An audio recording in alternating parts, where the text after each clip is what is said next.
ድሮ እንደዚህ ነበረ። አሰብ ወሎ በነበረች ጊዜ ልክ እሱ እንዳለው ነበረ። በንግዱ ምናምኑ በቃ የጦፈ ነበረ ያ መስመር በቃ ገባ።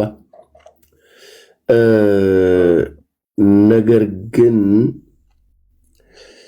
አንዳንድ ነገሮች ውስጥ ላይ የተጠቀመው ቃላት ጥቃቅኖች ይላል። ጥቃቅኖቹ አንድ ላይ ሆኖ ነው አማራ ክልል የተባለው። ጥቃቅኖቹ እነማን ናቸው? እዛም ጥቃቅን አረገንና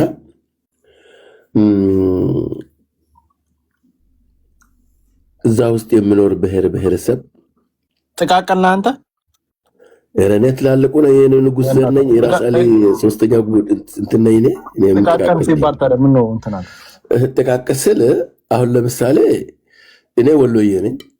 በወሎይነቴ እሱ ወሎን እንደ ሌላ ሀገር አድርጎ ነው የሚያወራው። በቃ እንደ አማራ ነው እኛ የምናወራው። እንደ ወሎ መኖር አይቻልም። ወሎ ተብሎ እኛ ስላንተ አንተ ራስን እንትን በል እኛ ምን አገባን ስላት ያለኛ ይሆንማ ያለኛ እንዴት ይሆናል? አይ ተው አቅም የለም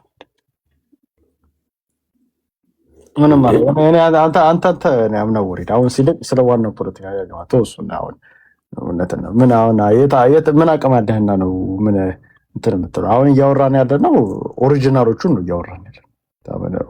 አሁን ለምሳሌ ኦሮሞ ልጆች አሉ ኢንጀነራል ኦሮሞ ክልል ውስጥ ያሉት አማራ ክልል ውስጥ ያሉ አማራ ምናምን አንድ ላይ ተቀናጅተን ምናምን ሰራው ስራ ነው እንጂ አንተ ምን ልታመጣ? አንተ እኮ እንደውም ባይዘዌ በእናንተ ምክንያት እንደውም ለስንት ዓመት ተዋልዶ የነበረው አማራና ኦሮሞ ልታጣሉት ነው የምትሞክሩት። አይሳካም። እንደዛ ሳይሆን እኔ ፍላጎት አሁን ለምሳሌ እኔ ይሳካል ብለ የማስበው እንደ ወሎ ስኖር ነው አሰብ የምኖረው አይደለም እንዴ እኮ አንተና እኔ ካንተ ጋር ምን አገባን ታዲያ? እኛ የራሳችን ህዝብ እኔ ወሎዬ ዋናው አይደለም እንዴ ኦሪጂናሉ? አይቶት አትቀበለው? ኖ አይ በዛት ነዋሪ ነህ። እንደ ነዋሪ ምንም ችግር የለም። እንደ ነዋሪ ባላባቶች እነማን ናቸው? እኔ አሁን ስለ አሰብ ነው ምንም ባይዘው ስለ አሰብ በየት ነው የምትሄደው ነው ማለት በባቲ አልፈህ ነው አይደለም? እየሰማኝ አይደለም? ወንድሜ አሁን እናንተ የምትፈልጉትን ፖለቲካ አንደርስታንድ አድርግ። ያ ፖለቲካ መቼም በአማራ ክልል ውስጥ ሀፕን ማድረግ ፖለቲካ አሁን ለምሳሌ አንተ የምታስበው ወሎ ክልል ሆነ ምናምን ብለህ ነው የምታስበው። ወሎ መቼም እንደዛ ነው የማስበው። ወሎ ክፍለ ሀገር ነው የማስበው። አንዴ ልንገርህ፣ በታሪክ የማይሆን ቦታ ወሎ ክልል መሆናችን አልነበረም። እንደ ድሮ እየሰማኸኝ አይደለም? ክልል አልነበረም፣ ክፍለ ሀገር ነበረ። አፄ ኃይለ ሥላሴ ጊዜ ትልቅ ክፍለ ሀገር አድርገውታል። ግን አነስት እናውራ ከተባለ ግን አሁን ለምሳሌ ወሎ ስትል የትኛውን ነው እያልክ ያለው ብሎ ይመጣል። ለምሳሌ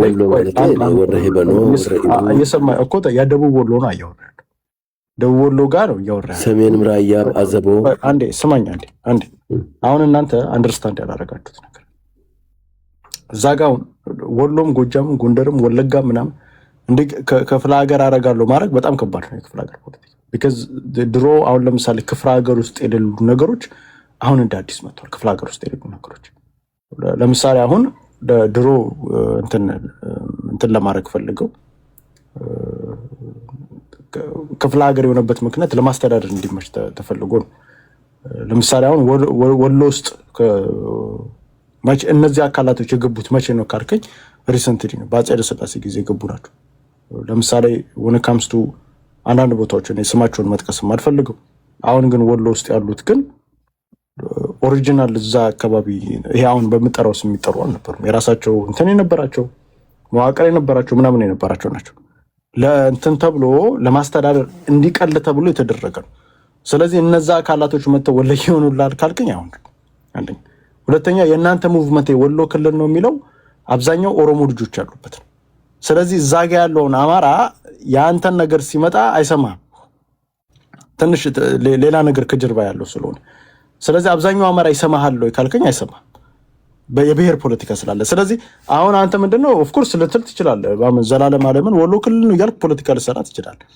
የመሆን ቻንሱ ግን 0% ነው። አይሆንም። በአብዛኛው አማራው አንተን ትረስት አያደርግም። ኦሮሞና አማራው ወሎ ላይ አንድ ነው አሁን አይደለም።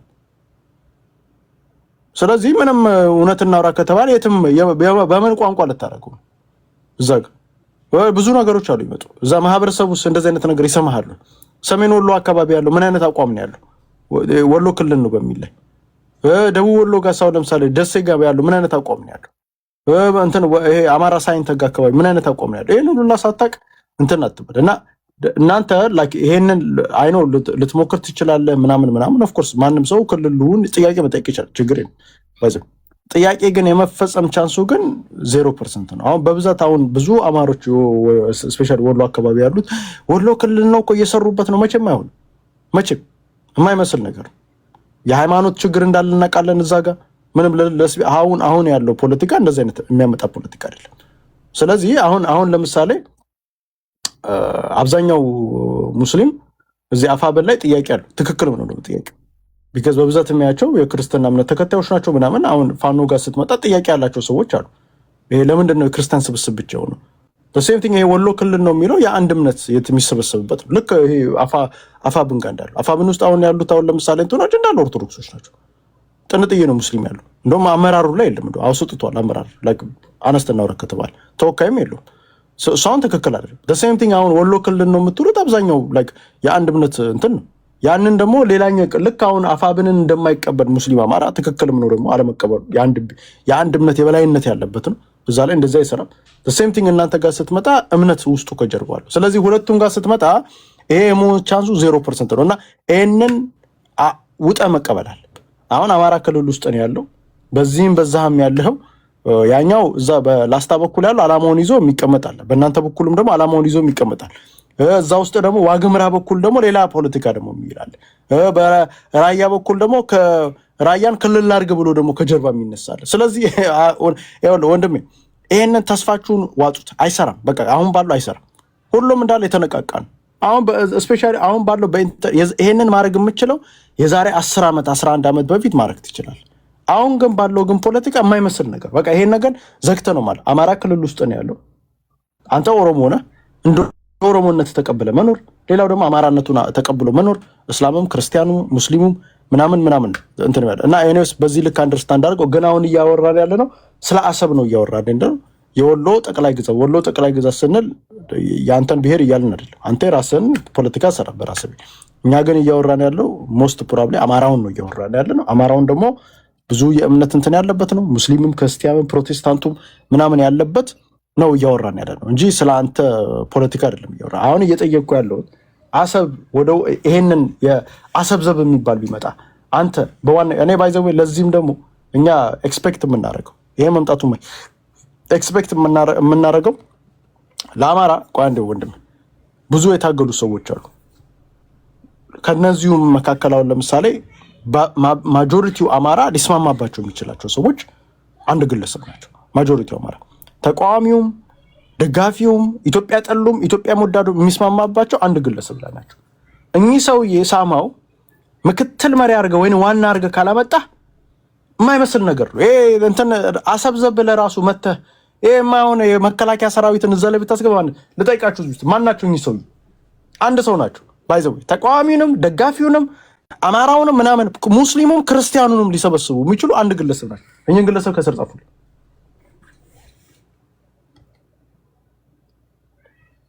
አንድ ግለሰብ ናቸው። ወሎን እንደ ወሎ ሊያመጡ የሚችሉ አንድ ግለሰብ፣ ሙስሊሙን ክርስቲያኑን እኩል አድርገው ሊያመጡ የሚችሉ ኮሎኔል ፋንታውን ናቸው። ስለዚህ በዋነኝነት ኮሎኔል ፋንታውን በአመራርነት ይዘህ ሳትመጣ ምንም ነገር ባይዘው እኛ ይሄ አሁን ለምሳሌ አሰብ ዘብ ብለህ አሁን እንደሚመጣ እናውቃለን። አሰብ ዘብ ብለህ መተህ ይሄንን ተልካሻ እንትን ይዘህ ብትመጣ ማንም ይሰማ የለም። የምናውቃቸው አማራው የሚያውቃቸው ሰዎች አሉ። እንደ ኮሎኔል ፋንታውን አይነት ሰው ያውቃቸዋል። በጦርነት የሚያውቃቸው ሰው የሚወዳቸው ሙስሊሙም ክርስቲያኑ አሁን ለምሳሌ እኛ ሀጂን እንወዳቸዋለን።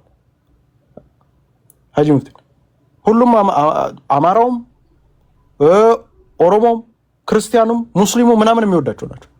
እንደሳቸው አይነት ሰው ወሎ ልታመጣ የምትችለው ጽንፈኛ ያልሆነ በክርስትና በሙስሊምም ጽፈኛ አልሆን አንድ ሊያደርግ የሚችል ያሉት ሰውዬ ኮሎኔል ፋንታው ናቸው። ምን ወዳቸው በመሪነት እኚህ ሰውዬ ካልመጡ ምንም ዋጋ የለውም። አነስተኛ ወራ ከተባለ ምን አሰብ ዘብ ብለህ ብትመጣ ይሄ ማናቃቸውን ጀነራሎች ኮሎኔሎች ታመጣ ማንም ይሰማ የለም።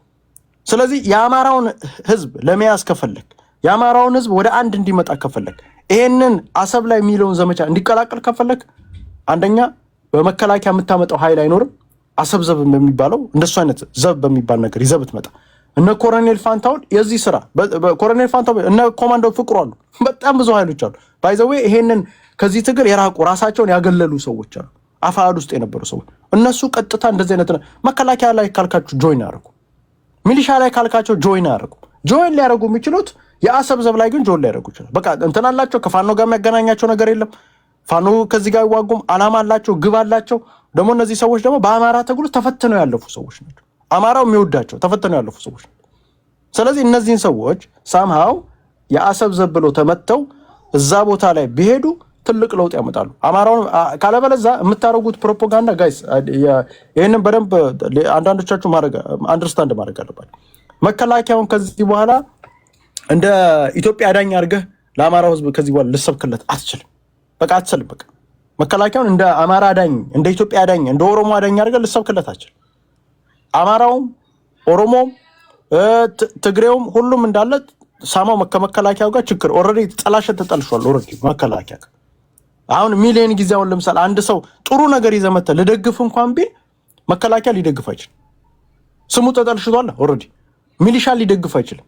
እኛ ራሱ አሁን ለምሳሌ ኦፍ ኮርስ አላቂ ይሄ ሚሊሻዎች የምንደግፋቸው ቦታዎች አሉ። ድንበር ላይ ከሆነ መሀል ላይ ግን አንደግፍ ሚሊሻን አንድ መሀል ላይ። ስለዚህ አሁን ምንድነው ጥያቄው?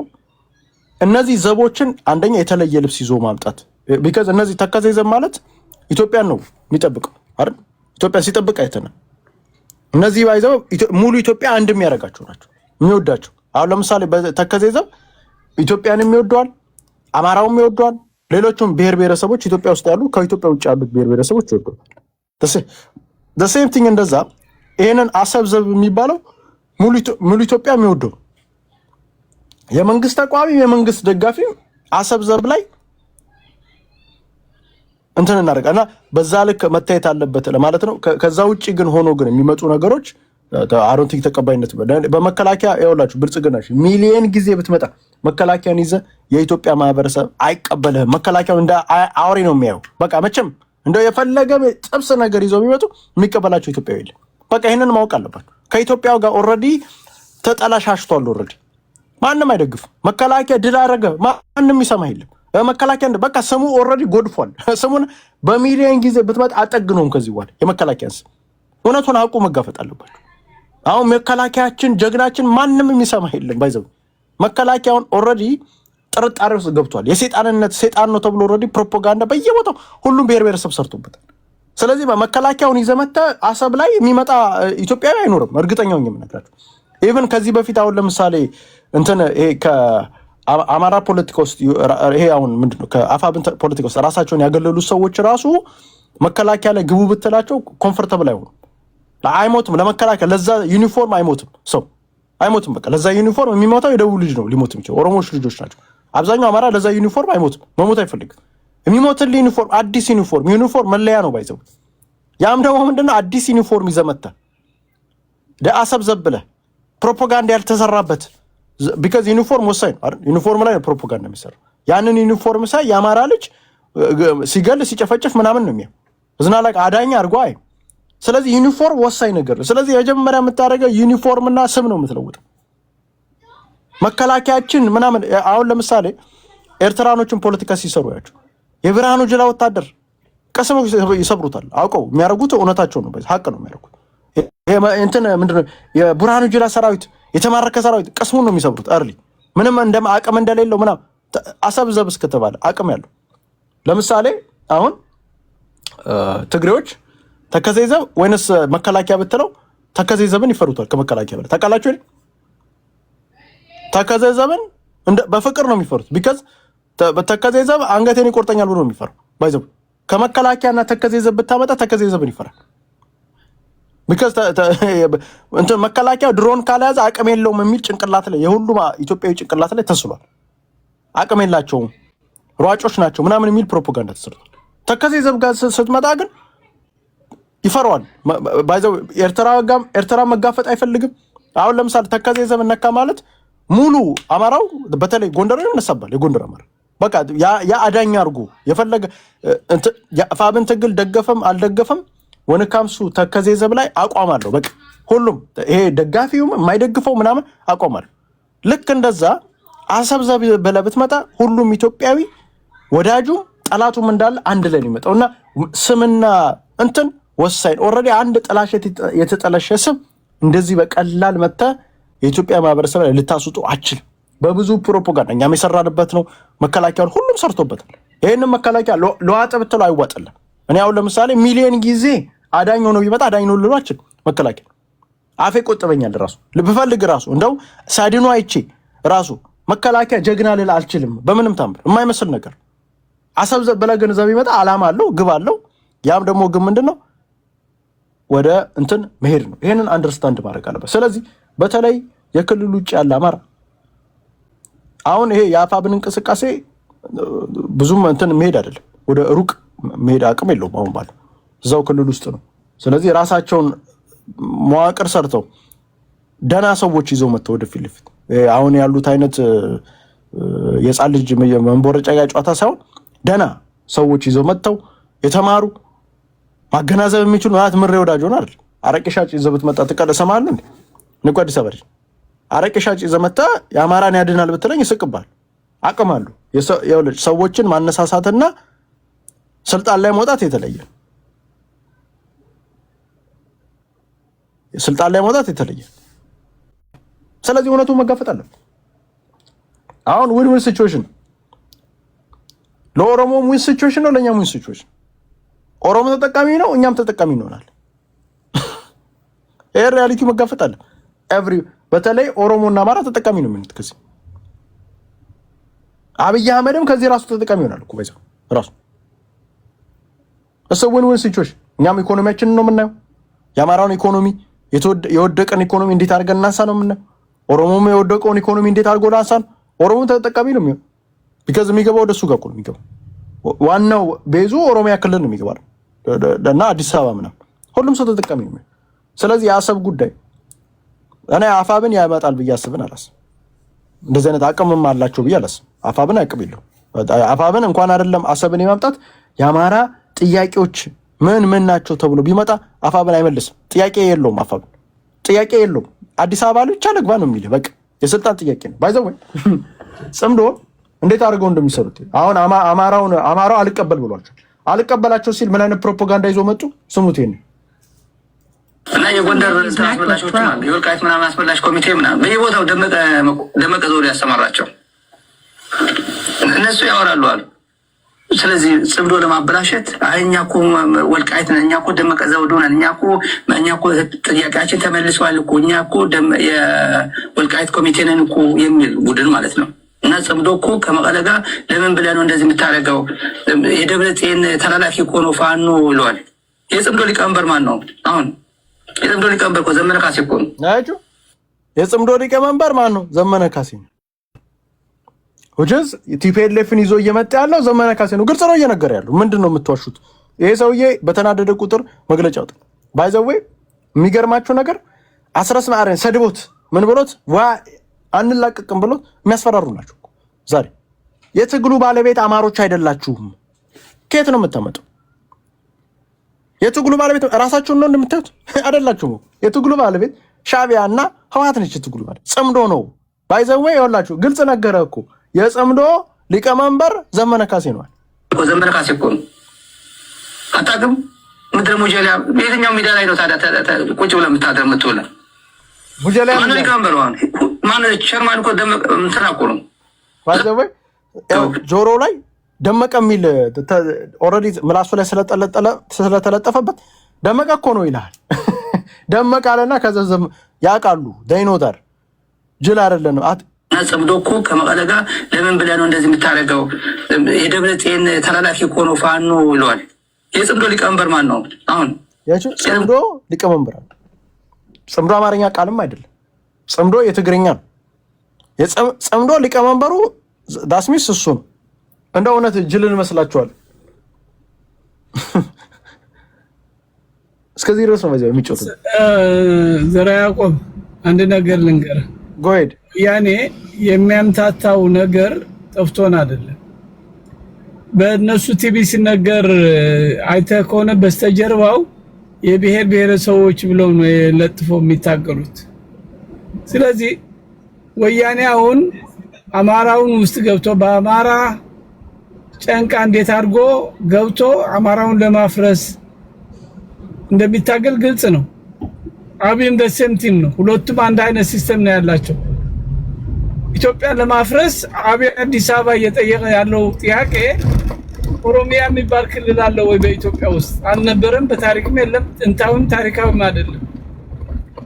የወረራ ስርዓት እየተካሄደበት ያለው እንዴት አድርገን አማራ በየቦታው ከፍለን እርስ በርሱ እናባላው? ለምንድን ነው የሚባለው አማራ? ጥያቄው ነው የነሱ አስተሳሰብ ነው ያልኩት። አማራ ሁሉም ቦታ ጥያቄ አለው አይደል? ለምን ጥያቄው አይመለስም ታዲያ? ብልጽግና አሁን አማራን አፋብን ጥያቄ ይመልሳል? አቶ ይርታቸው አይመልስም። በእና አፋብን ካልመለሰ ታዲያ ለምን ነው የምንደግፉት? ኖ አፋብሃማ ገና አቶ ይርታቸው አቀርባቸዋለሁ እኮ አቀርባቸዋለሁ። ቆይ ተረጋጋ። ስማ ነገር አንድ ያደረግነው መሰረት የጣለ አንተውን ለማፍረስ በቃ ተው። ባንተ ውስጥ የለም፣ አንተ ማይንድ የለም፣ እኔ ጋር አለ። አፋባህ ነው። ቆይ አንዴ አፋባህ አለ። የት ሄደ አለ? አፋባህ የት ሄደ ነው ያልኩት። እኔ ምን አውቃለሁ? ንገሩኛ። አፋባህ አለው ፈረሰ። አፋብን ሆኖ የለ እንደ አፋባህ እኮ አፋብን ማለት ነው እኮ ነው። አፋባህ የምትለው እኮ አንተ አሳስተኸኝ ነው። አፋብን ማለት ነው። ኦኬ አፋባህ ዋናትን ኖ ምን አለ መሰለህ፣ አንድ ነገር ምን አለ መሰለህ፣ ፔሽንት ለእውነት ለአማራ ህዝብ እንትና በጣም አደንቀዋለሁ። አማራ ኪላ የመናገር ችሎታው ብቃቱ ከባድ ጌም መጫወት የሚችል ሰው ነው። ግን ትልቁ ችግራችሁ ምን አለ መሰለህ፣ አማራው በመከፋፈል የምትሰሩ ሴራ ነው። አንደኛ ኤምፓወር ህዝብን አንድ ካላደረግ፣ እርስ በርሳችን ካልተከባበርን፣ አማራ ከሆናችሁ ለአማራ የምትታገሉ ከሆነ አማራን ወደ አንድ አምጥቶ ችግር ቢኖር እንኳን ውስጥ ለውስጥ ተመካክሮ ልክ አፋባህ እንዳስታረቅ ነው አንድ እንዳደረግ ነው። ጎንደር 3 ሆነው እርስ በርሱ የተገዳደለ የነበረበት ዘመን ነበር። ጎጃም 2 ሆነው፣ ሸዋ 2 ሆነው፣ ወሎ ግን በምንችለው መንገድ ማንም ሳይሰማ ወደ አንድ የሚመጡበት መንገድ አዘጋጅተን ተነጋግረን ስራ እንዲሰሩ መሬት ያሉ የሚሰሩ ሰዎች ነው የሰሩት። እነሱ በጀርባ ሆነን መክራቸዋለን። በዛ ስራ ተሰራ። እርስ በርሳችን መቃወም ቀርቶ አሁን ለመንግስት ስጋት የሚሆን አንድ አይሆንም። አማራ ከማን ብለን እንነጋገር ሲሉ የነበር አሁን እንኳን አማራ እንኳን የኢትዮጵያ መንግስት ኤርትራም ሆነ ወያኔ ሆነ ሱዳን ሆነ ፋኖ የሚፈልግበት ዘመን መጥቷል። ለምንድነው? አንድነት ወሳኝ ስለሆነ አንድ ሆነን ስንታገል ህዝቡ በሙሉ በየቦታው ሆዶ የሚሰማ አማራ ባንድ ላይ ሆነን እስቲ ልጠይቀው። እስቲ እንዴት ነው ጥያቄውን? አፋብን ምን ጥያቄ ነው ይዞ ይሄዳል? ጥያቄው ምንድነው? ያዝማረው የአማራ ጥያቄ ህልውና ትግል ነው እየተታገለ። ህልውና ማለት ምን ማለት ነው? ስማርገር አማራ ህልውና ማለት መኖር አልቻለም። በአገሩም ሆነ በውጭም ሆነ በውስጥም ከክልሉ ውጭም በክልሉም ሆነ በተለይ በአዲስ አበባ በንብረቱ በሀብቱ መኖር አልቻለም። እንደሰው እንዴት ልታድኑት ነው ታዲያ አዲስ አበባ? በቃ ህዝብ መጀመሪያ የራሳችን አንድነት ፈጥረናል። ህዝባችን ኤምፓወር እያደረግነ እየተታገልን ወደ አንድ እናመጣዋለን። ሁሉም ኢትዮጵያዊ እኔ ስለሱ አይደለም ህዋትን ይዞ ነው ህዋት ራሷ ነው መታ የምታወራው። ምንም እኔ ከአባቶች ጋር አብሬ እየሰራሁ ነው ያለው። እንትን ዋና ትልቁ የአማራ ምክር ቤቱ ዋና አባቶች ነው ስራ የሰሩት አይደል? ስለዚህ ምንም የለም፣ የተስማሙበት የለም። ጋሼ መሳፍንት በግልጽ ተናግሯል። ይወራል። ወያኔዎች የሚያሾሩት ብልጽግና የሚያሸረው ዘመነ እንዲህ ያደረገ እንደዚህ ያደረገ በግልጽ የተስማሙበት ምክንያት የለም። በምን ምክንያት ለምን ታዲያ የወያኔ ባንዲራ ይዛ ትወጣለች? ወያኔ ጽምዶ ፈጥራ ከሆነ የኢትዮጵያ ባንዲራ ይዛ ትወጣለች? ወልቃይት ጦርነት መተንኮስ ነበረባት እንዴ? ስምምነት ቢኖር ነው። ስምምነት ስለሌለ እኮ ነው ወያኔ ምንም የተጻመደች የለም የተስማማችም የለም። በራሷ ነው እየተታገለች ያለችው። ስለዚህ ዝም ብሎ ለወሬ ማድመቅ ፖለቲካ መንግስትም ፋኖ አሸነፈ እንዳይል ለአማራ ለፋኖ ክሬዲት ላለመስጠት ተጣብረናል እያወሩልን እንዴት ይዘራ ያቆብ አንድ ራሳቸው እየገለጹ ልጨርስልህ። ራሳቸው ወያኔዎች ማንም ምክር ቤቱ የገለጸው ነገር የለም። እንዴ እኔ አሁን ያውሉት አቶ ይርታችሁ እኔ አሁን ፖለቲካ የምናይበት ስፔሻሊ እንደ ዋና አማራ የምናይበት የተለየ ነው። ፖለቲካ የምናይበት that's fine አስረዳውት ነው ታይሙ አይደለም። እርሶ አንደርስታንድ እንዲያደርጉ እኛውን ለምሳሌ ከአማራ ጥቅም አንጻር እኛ አፋብን ጥቅም አሁን ባለው ደረጃ ጥቅም አለው ብለን አናስብ። አፋብን ኖ አለው አንደኛ አሁን ለምሳሌ ከፍለትን ቆይ ልንገርህ፣ ወለጋ ገብቶ እየተሰራ ያለው ስራ አሁን የሚታረድ አማራ የለም። አሁን ማርሱ እንደሚገናኝ እኮ የለም እኮ እዛ ውስጥ እኮ ያለው ፋኖት አፋብን አይደለንም ነው የሚሉት እኮ። አንደኛው ለሁለት ግሩፕ ናቸው። አንደኛው ግሩፕ አፋብን አይደለም ነው የሚሉት። እኛ በአካል የሰራ ነው ተቀምጠን እናንተ እንዴት ትሉናላችሁ? እንደዚህ እነሱ ማታውቁት ነገር ብዙ ነገር አለ የተሰራ ስራ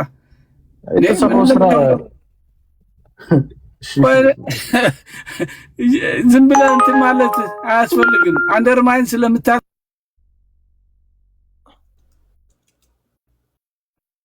እንከባበር። ለወደፊቱ ውጤቱ ታይቷላችሁ። ህዝባችን ነፃ የሚወጣበት መጀመሪያ ጠላትን ማወቅ፣ ከዛ በኋላ ደግሞ የምንሰራው ሚስጥር በአደባባይ ሮድማፑ ይነገረን ነው። አሁን ለምሳሌ እንትኖች ህሉና ብሎ ዝም ማለት የለም። ምን ማለት ነው? የግድ ጠላት ማወቅ አለበት ሁሉ ነገር። ህሉና ምንድነው? ቆይ ልንገርህ፣ አማራ ኤምፓወር እየተደረገ አሁን እኛ ማድረግ ያለብን ብልጽግና ያለውን የተከዘዘብ አድማ በታኝ ሚሊሻ ወደ ፋኖ እንዲቀላቀል አንድ እንሆን፣ እርስ በርሳችን እየተገዳደልን በዘመነ እንዲታዘዝ። ዘመነ አንድ ግለሰብ ነው፣ በዘመነ እንዲታዘዝ ድርጅት ነው። እናንተ ችግር ከዘመነ ጋር ከአርበኛ ዘመነ ጋር ካላችሁ የራሳችሁ ችግር በርሳናት። የአማራ ድርጅት ነው። ይሄ የበላይ ጠባቂ ያለው ዘመነ ስህተት ከሰራ ለ2 ዓመት ላይ የተመረጠው ያወርዱታል፣ ሌላ ይመርጣሉ የተሻለ ሰው ሲገኝ። አሁን ግን የተሻለ ሰው የለም ማለት ነው። ከዘመነ በላይ የተሻለ ሰው የለም። በቃ ቆይ አዳምጥ። ከዛ በኋላ ሰው ሲገኝ ማለት ነው የተሻለ ሰው የለም ማለት ነው። ኖ እንደዛ ማለት አይደለም። በምልጫ ስታሸንፍ አሜሪካውን የዲሞክራሲ ማን ነው ምርጫ ያደረገው? የገዱ you don't have to know everything። አይ ኖ እንደዛ አይነት ነገር እንዴ አባል ካልሆንክ አባል ሆነ ካልሰራህ ከሰዎቹ አምነው አንተ የህዝብ ትግል አይደለም ማለት ነው። የህዝብ ትግል አይደለም ማለት ነው። የግለሰቦች ትግል ነው። ታዲያ ምን አገባው? የአማራ ህዝብ አትበሉማ። ባንክ መዝረፍ ነበረባቸው የሽፍታ እሱማ ያደርጋሉ። የአማራ ህዝብ አትበሉታ። አሁን እኮ እሱ የአማራ ህዝብ ትግል ነው። የአማራ ህዝብ ትግል ማለት ሆነ ለአማራ ህዝብ ማሳወቅ ምንም ሳታረጉ ስማልገረ ከአማራ ህዝብ ጎን ነው ያሉት እኮ ከሰማይ አይደለም ያለን። እሱማ ሚሊሻ ብዛ ነው እኮ ያለው። በቃ ህዝባቸው እየጠበቁ እየመረጡ በየቤተክርስቲያኑ በየመስጊዱ እየተሰበሰቡ ነው ያሉት። ህዝብ እየጠበቁ ነው። ኦፍ ኮርስ መከላከያውን እየቀጠቀጡት መከላከያ እንዳይጨፈጭፍ ማድረግ ችለዋል። እሱ እኮ ነፃ ያወጡትን ቦታ ኦልሬዲ እያደረጉ ነው። ነፃ ያላወጡት ግን ዝም ብለው ከሰማይ ወርደው እዛ ጠላት አድማ በታኝ የመሰለን እንደናንተ አንዳንዶቹ እንደ ወጣቶች አድማ በታኝና ሚሊሻ ሆነው ካድሬ ሆነው ለብልጽግና አማራን ህዝብ ባሪያ አድርጎ የኢትዮጵያ ባሪያ አድርጎ ለመግዛት የሚያስብ አንድ አምባገነን አብይ አህመድ የሚባል የሱን ተከታይ ሆኖ ህዝብን እያስጨረሰ ያለ እንደ ዶክተር ይልቃል እንደ ፖለቲካ ነው የሚያስጨርሰው። የሽማግሌ አንዴ ፕሊስ አንዴ ወንድሜ እኔ አሮን ነው ማለት ነው። ተረጋጋ አንተ። የአማራ ህዝብ ደንታ የሌለ ሰው ስለሆንክ አያገባህም። አማራ ነን ብለው በእውነት ፊታቸው ገልጠው እየተናገሩ ያሉት እኔ አሁን ይኸውልህ አንዴ አቶ ይርታቸው አሁን የአማራ ጥቅም እንዴት እኔ አሁን የአማራ ጥቅም እኔ እዚህ ፋኖ ገባ አልገባ ብልጽግና ገባ አልገባ ምናምን አሁን የምናማርጠው ጊዜ አይደለም። አሁን ድሮውን እናማርጥ ነው።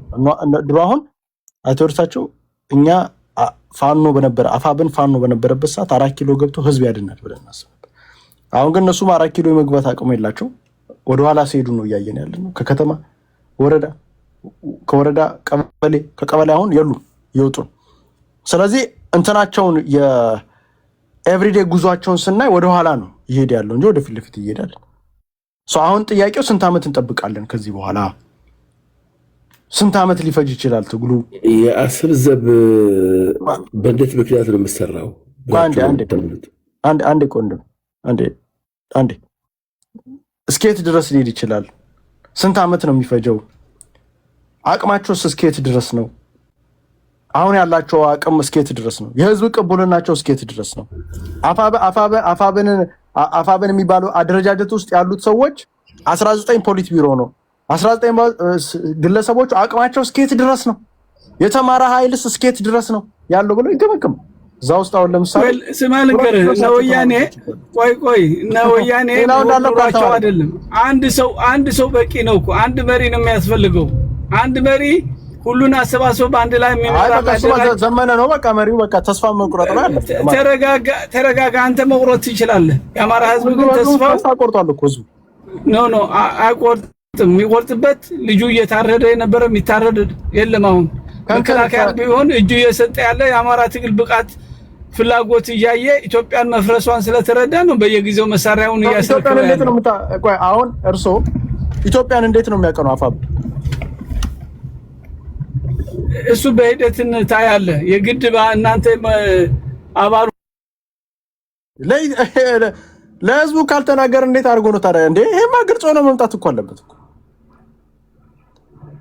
እንዴት አድርጎ ነው ለህዝቡ እንትን የሚያደርገው? እኔ አሁን የጠየቅኩት ፖሊት ቢሮ ላይ ነው። አንዴ ጋይስ የፖሊት ቢሮ ስም ዝርዝር ላኩል። የፖሊት ቢሮ ስም ዝርዝር አፋብን ውስጥ ያሉት። አሁን ምን አለ መሰለህ ዘራ ያዕቆብ የፈለከ ብትል የኃይሉ ሚዛን ነው ዋና።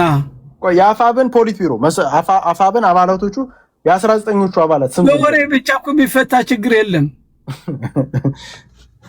ወሬ 24 ሰዓት ከአቢ ውሸታም፣ ከአቢ ወረኛ፣ ከአቢ አሉባልታ፣ ከአቢ ነገር ጠማቂ ሰው የበለጠ አለ እንደ በዚህ ዓለም? በውሸት በሁሉ ነገር የተሟላለት ጠብጫሪ ሰው ከሱ የበለጠ የለም። ግን ኢትዮጵያ መምራት አልቻለም።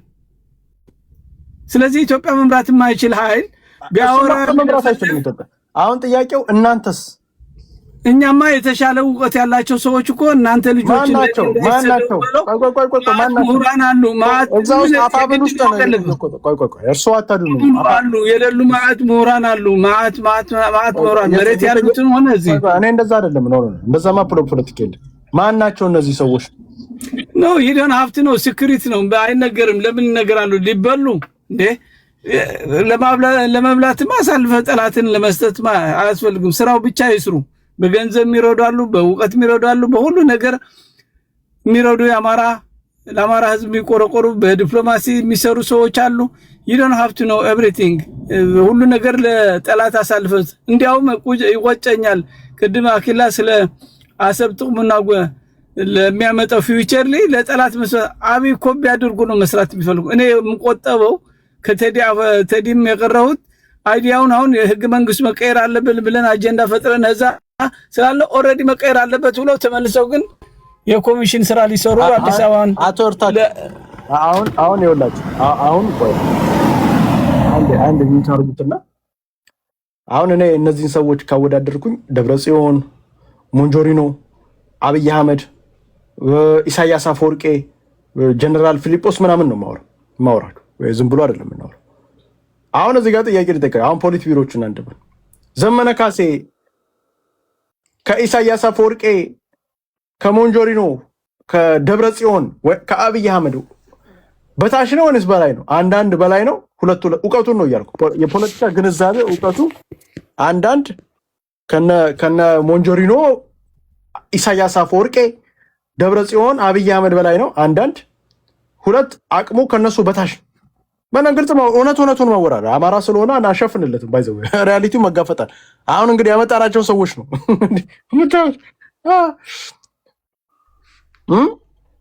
ሚዩት አድርገው ሀሳብ አንዳንድ ከነሱ እውቀቱ ከነሱ ሙጥቁ እውቀት ከነሱ በላይ ነው ያለው።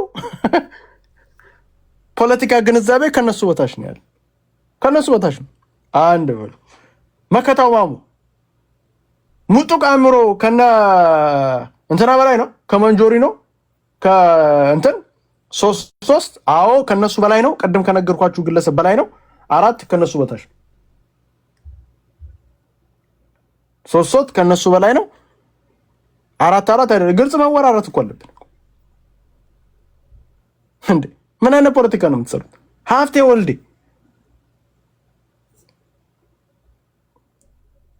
ሌላው እንትን ሄኖክ ኪዳኔ አቅም የለውም እንደነሱ። ተፈራ ማሙ የት ፖለቲካ የሚያውቁን? ምሬ ወዳጆ እንግዲህ ካልተማሩት ውስጥ ትምህርት የሌላቸው እውቀት የሌላቸው 1 መከታው ሀብቴ 2 ምሬ 3 ዝናቡ 4 ሳሙኤል ባለድል 5 ባያ ያለባቸው 6 አላቃቸውም። ሌላ አበበ ፋንቶ የተማረ አሻግሬ 7 ምን አለ መሰለ ቆይ አንዴ ቆይ ጋይስ ይሄ እኮ ሪያሊቲ እኮ ነው እንዴ ይሄ እኮ አኪላለ ቁጥረው አብራ ጨምሮ ወዛ ቆይ አንዴ አቶርታቸው ቆይ አንዴ ይሄማ ግልጽ መምጣት አለ። አሁን ያሉት ሰዎች እኮ ጋይስ አንደር ከስር አሉ። ከስር የሚባል ፖለቲካ የለም ጋይስ። ከላይ ነው የምናየው። ምንድን ማለት ከስር ምንድን ነው? ማን ነው ከስር እንዴ?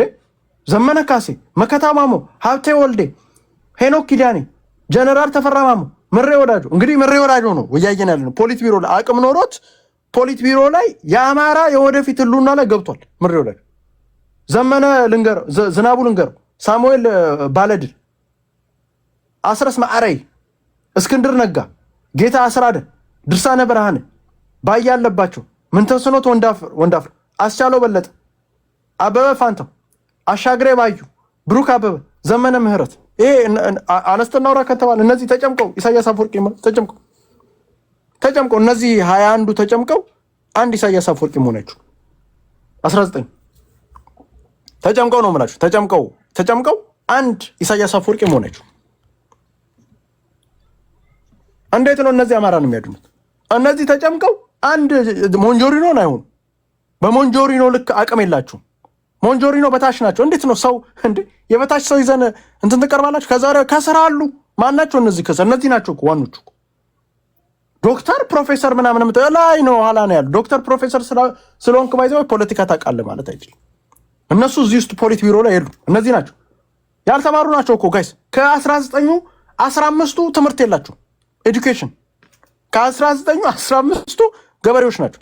ኤአይ ዘመን በኤአይ ዘመን ገበሬዎች ከ15ቱ ካልተማሩት 15ቱ 7ቱ አሁን ነው እዚህ ትግል ላይ ነው ፊደል የተማሩት ማንበብ የተማሩት።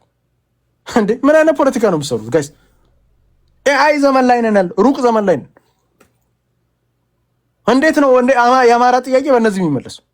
እንዴ ይህንን የሚያክል ህዝብ አደራ ለእንትና የሚሰጠው ለምሬ ወዳጁ አደራ። ምክትል እኮ ነው ጋይስ፣ ምክትል ከዋናው ሙሉ ምክትል። እንደውም ሄኖክ ኪዳኔ እንደውም ትንሽ ተምሯል እሱ ዩኒቨርሲቲም ቆጥሯል።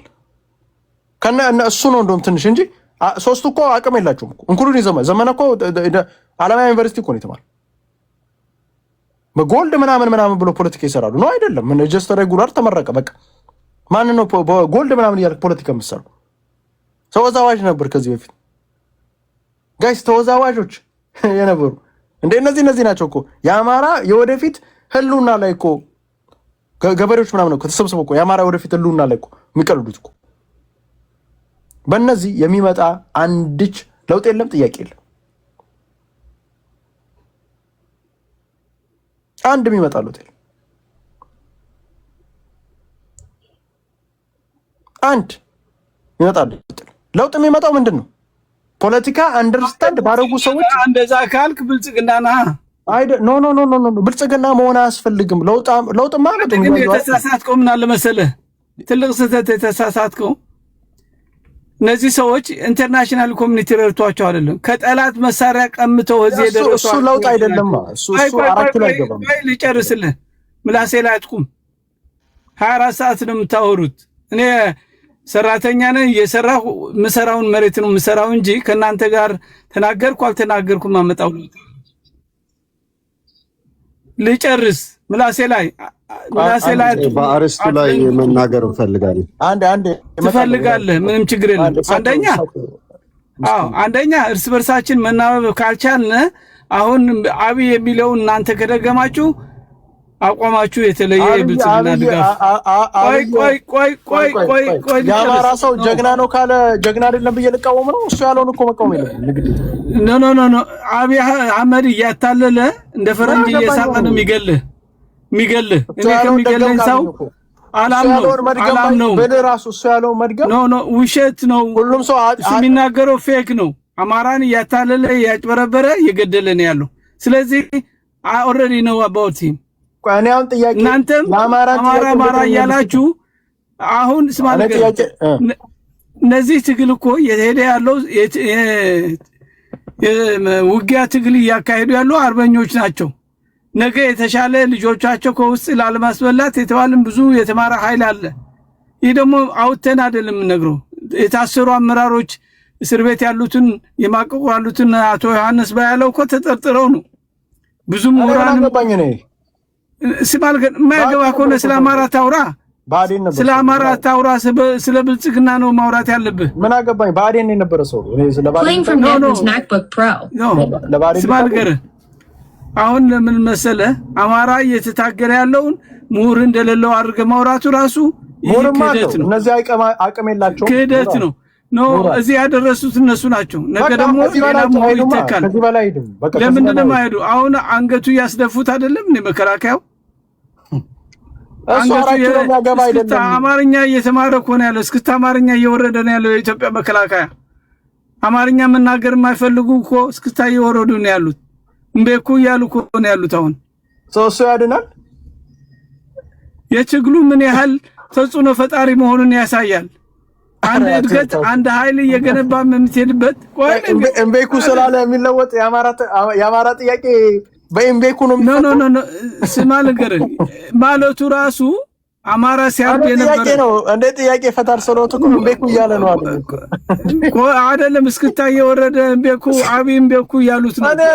እኔ እንደ መሸነፍ እኮ ነው የሚያሳየው። አብይ እምቤኩ ማለት ስማ ነገር አብይ የለም እያለ ነው ያለው አይደል? አይተርታቸው ይወሉት እስክስታ ነጮች ባይዘው በኢትዮጵያ ካልቸር እስክስታ ተገደም የኢትዮጵያ አዲስ አይደለም። እስክስታ ተማርከህ መከላከያ እኮ ተማርከህና ዝም ብለህ እስክስታ ለወነ ይሁለም ተወርደው ሰው ይንቀሃል። ራሱ ሰው እንደዛ ብላ ታውራ ተማርከህ እኮ ነው ቆይ እስክስታ ሞረን የኛ ጥያቄ ኖ መማረኩ ያመሰገነ አማራ በቃ እውነተኛ ተናገራ አዘፈነው አርበኛ መሆኑ አሳያ።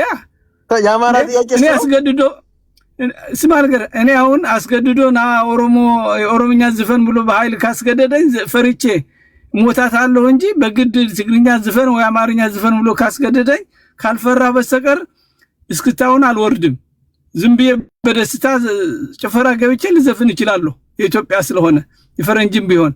ግን ተማርኬ መሰራዬን ተቀምጬ ትጥቄን ፈትቼ እስክታውረድ ሲባል ግን መሞት እመርጣለሁ እኔ።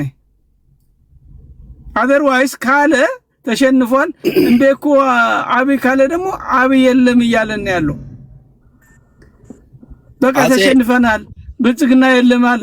ስለዚህ ብልጽግና ልታድነው የምችል ህዝብ ድጋፍ ቢኖረው ሰራዊቱ በሞራል እየተዋጋ በሚሄድበት ድል በድል የሆነ የሚፈልገውን ያወራውን ሁሉ ያሳካ በሚሄድበት እንጂ እየፈረጠዘ ያለ መሳሪያውን በሙሉ አስረክቦ አዲስ አበባ በህጋዊ ብልጽግና ባዴኖች ሰብስቦ ፈርማችሁ ስጡ ሲገነጠል አዲስ አበባን ይዤ እንገነጠላለሁ ብሎ የሚያስብ የኦሮሞ ጽንፈኛ እኔ ለሱ ደጋፊ ሆኜ የራሴ ወገኖች ማብጠልጠል የራሴ ወገኖች አማራውን ማሳነስ አልፈልግም። ቢያንስ ኑሮ እንኳን አልለው እንኳን የአማራ ጀግንነቱ እኔ ምን አገባኝ ነው። እኔ እኮ ጥያቄ ማለት ነው። ማገባ ኮነ ፖለቲካ ተዋ ለቀቃል ስለ አማራ ታውራ ማገባ ኮነ ማገባ ኮነ ምሬ ነው። እኔ ምሬን እንጂ የምስመልሰው የአማራ ጥያቄ አለ ብያለስ። አሁን ለምሳሌ ጥያቄዎቻችን መካከል አንዴ ላሰማችሁ። እኔው ጥያቄያችሁ የተመረሰበት ባይዘ ሁሉም አማራ ነፃ ሳይሆን ማንኛችንም ነፃ አይደለንም። የአንድ አማራና ህዝብ በተለያዩ ሶሻል ሚዲያዎች ለዓለም አቀፍ የተራድኦ ድርጅቶችና በተባበሩት መንግስታት መስሪያ ቤቶች የአማራ የቱ ይታወቃል። ይህን በመዋቅር የሚከናወን የአማራ ሞት ለማስቆም ከስር የተጠቀሱትን እንቀሳቀስ ይሆናል።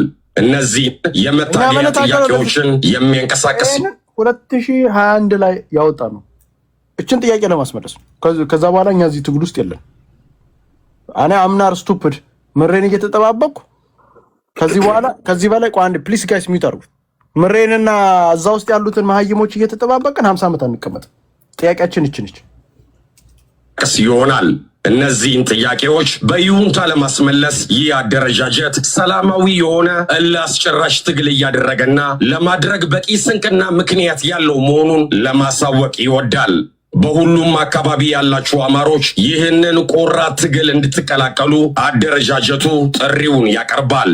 መመለስ ያለባቸው የአማራ ህዝብ ጥያቄዎች፣ አንደኛ፣ በኦሮሚያና በሌሎች ክልሎች ለአማራ ህዝብ ልዩ ዞን፣ ልዩ ከተማ፣ ልዩ ወረዳ፣ ልዩ ቀበሌ፣ ልዩ አስተዳደር እንዲሰጥ ስንል እንጠይቃለን። ይህም በጨፌ ኦሮሚያ የክልላዊ ምክር ቤት እስከ መወከል ድረስ ይሆናል። አሁን ምንድን ነው አንድ ነገር ተስፋ የሚያሳይ ምንድን ነው? አሁን ኦሮሚያ እንትን ውስጥ ኢዜማዎች ገብተዋል። ባይዘው ጨፌ ምክር ቤት ልዩ ዞን ግን የላቸው።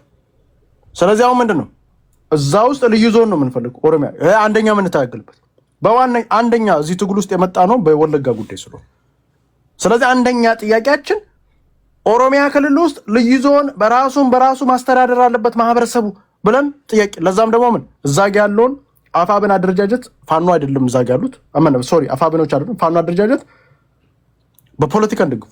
ይሄ መጀመሪያ ጥያቄ፣ አንደኛ ጥያቄ ይመጣል። ጥያቄዎቹ ድረስ ይሆናል።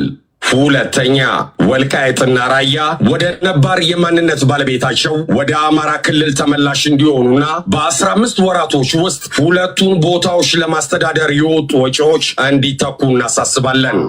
ሁለተኛ፣ ወልቃይትና ራያ ምንድን ናቸው እነዚህ? አሁን ወልቃይት ተከዜ ዘብ ይዞ ሁለተኛ ጥያቄ ተመልሶልናል። ሶስተኛ ምንድን ራያ ዘብ አሁን አለ፣ ያችን ቦታ ያስመልሰናል። ሁለት ጥያቄ ተመለሰ። ሶስት ጥያቄ። ሶስተኛ፣ መላው የመተከል ዞን ወደ አማራ አስተዳደራዊ ክልል ተመላሽ እንዲሆን በቅርቡ አይመለስ እተክስታይ ቢካዝ እዛ ጋር ያልበሰለ ፖለቲካ ስላለ ይሄ ነው ጥያቄ። መተከል ጥያቄ አሁን ግን ይመለሳል ብለን አናስብም። ይሄ ጥያቄ እተክስታይ ለብዙ ጊዜ የሚፈጅ ታይም ለብዙ ጊዜ ቢካዝ እዛ ጋር ገና ፖለቲካ አልተሰራም። እዛ ጋር ያሉት ሞክረናል። መተከል አስመላሽ ኮሚቴ ብለው የመጡት አገዎቹ ውስጥ አሉበት። አገው ይዘህ የጎጃሜ ብቻ ነው አገው ማለት አገው ብለህ መተህ ፖለቲካ ልሰራችን እኛ አገው የያዘን ፖለቲካ በምንም ታምር አንሰራ። ስለዚህ ምንድነው መተከል ሌላው ጥያቄያቸው እነዚህ ናቸው ጥያቄያቸው። ክልል ተመላሽ እንዲሆን። አራተኛ፣ ደራና አካባቢው ብሎም ሌሎች በአስተዳደር ቅርበት ወደ ሌላ የተካለሉ መሬቶች አሁን የአማራ ክልል በቂ የአስተዳደር አቅም ያለው በመሆኑ ወደ አማራ አስተዳደራዊ ክልል ተመላሽ መሆን አለበት። ሶስተኛ፣ ይሄ አራተኛው ምን የደራ ዘብ በቅርቡ መስረቱ ማይቀር የደራ ባይዘዌ እድሜ ለአፋብን ኦልሞስት 90% አስመልሰ አማራ ክልል ነበር እንዴ? በፊት አማራ ክልል ነበር። በተውሶ ነው የሰጧቸው ባዕድኖች ማስተዳደር አቅም ስለሌለን ለጊዜው ኦሮሚያ ክልል ያስተዳድርልን ብለው 90% አማራ ክልል ውስጥ ገብቶ የነበረው አፋብን መጥቶ ከጀርባ ወቅቶ ነው ሚሊሻዎችን ያሰጠብን። አሁን ሙሉ በሙሉ ኦነግ ይዞት ባይዘው። ስለዚህ ምን አራተኛ ጥያቄያቸው የደራ ጥያቄ ግልጽ እቺናች እነዚህ የደራና ሌሎች አካባቢ የተወሰዱ ዳስሻዋጋ ጥያቄዎች አሉ። ይሄ ደግሞ ከኦሮሞ ህዝብ ጋር በሰላም የሚፈታ ነው። ከትግራይ ጋር በጉልበት ኦሮሚያ ጋር ግን ሲመጣ በሰላም በንግግሮች የሚፈታ ነው። በጉልበት ነው ኦሮሚያ ጋር ሀገር ዲፈርስ ስለሚችል እንዴት አድርገን እንደምንሰራው እናውቃለን። በአስተማማኝ መልኩ ቅራኔ በማይፈጠር የእርስ በርስ ግጭቶችን በተለይ እነዛ ሁለቱ እዛ አካባቢ ያሉት ትልቅ ሁለቱ ማህበረሰብ ሲቪል ዋር ሊሆን ስለሚችል እዛ ጋር በተጠንቀቅ ነው የሚሰራው። ባይዘው ፖለቲካ ጅላኔ ፖለቲካ እንሰራ ከዚህ በፊት አሁን ለምሳሌ ስንመታ የነበረበት ምክንያት ስላለን አምስተኛ በ2007 እንደ አውሮፓውያን አቆጣጠር የህዝብና ቤት ቆጠራ ሆነ ተብሎ የተቀነሰ በ2007 እንደ አውሮፓውያን አቆጣጠር የህዝብና ቤት ቆጠራ ሆነ ተብሎ የተቀነሰ 2.4 ሚሊዮን የአማራ ህዝብ ቁጥር በኢትዮጵያ የህዝብ ቁጥር የእድገት መጠን ተሰልቶ የምክር ቤት መቀመጫን ጨምሮ የበጀት ምደባው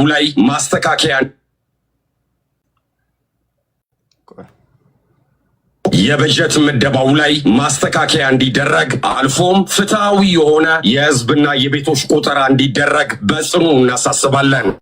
ሌላኛው ጥያቄ ይዘን የመጣ ነው። ማን መጣ? ይሄ 2001 ላይ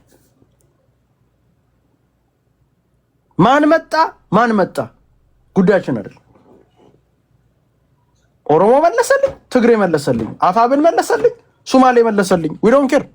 ጥያቄያችንን ማስመለስ ላይ ብቻ እኛለን። ሌላ ጥቅም ነው። እነዚህ ጥያቄዎች የጥቅም ጥያቄዎች ስለሆኑ ዘመነ ነገሰ፣ ጎጃሜ ነገሰ፣ ጎንደሬ ነገሰ፣ ወሎዬ ዳ ዊ ዶንት ኬር። እነዚህ ጥያቄዎችን ለማስመለስ ነው እዚያ ዋናማ ከነዚህ ጥያቄዎች አጌነስት የሚመጣ ዛሬ አሁን ኮሎኔል ደመቀ እንወዷል ከትግሬ ጋር እንሰጣለን ይልጣላሉ አይሰጥም እንጂ እሱ ጀግና ነው። እዛ ጋር በስነ ስርዓት ይዞታል። እነዚህ ጥያቄዎች ላይ መሰረት አድርገን ነው የምንንቀሳቀሰው። በቃ ከነዚህ ጥያቄዎች ሁሉ የለንም ባይዘው አፋብን መጣ ተጠቅመን እንጥለዋለን። መጣር ካለበት ተጠቅመን ግልጽ ነው የምንናገረው እኮ ጥያቄያችን እስከሚያስመልስ ድረስ ብቻ ነው የምንጠቀመው። አፋብን አሁን ማስመለስ አቅም የለውም። እንጥለዋለን። ሚሊየን ከዚህ በፊት ሞተ አልሞተ እኛ ግዴታችን አይደለም። ባይዘው ሰው ይሞታሉ። ኦፍ ኮርስ አማሮች ናቸው፣ እናዝናለን። ጥያቄው ግን መሄድ አለበት። ባይዘው ጥያቄዎቹ እየተመለሱ ነው መሄድ ያለበት።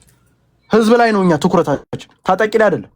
ታጣቂው ኦፍ ኮርስ እናዝንለታለን፣ እንወደዋለን፣ መስዋዕትነት እየከፈለን።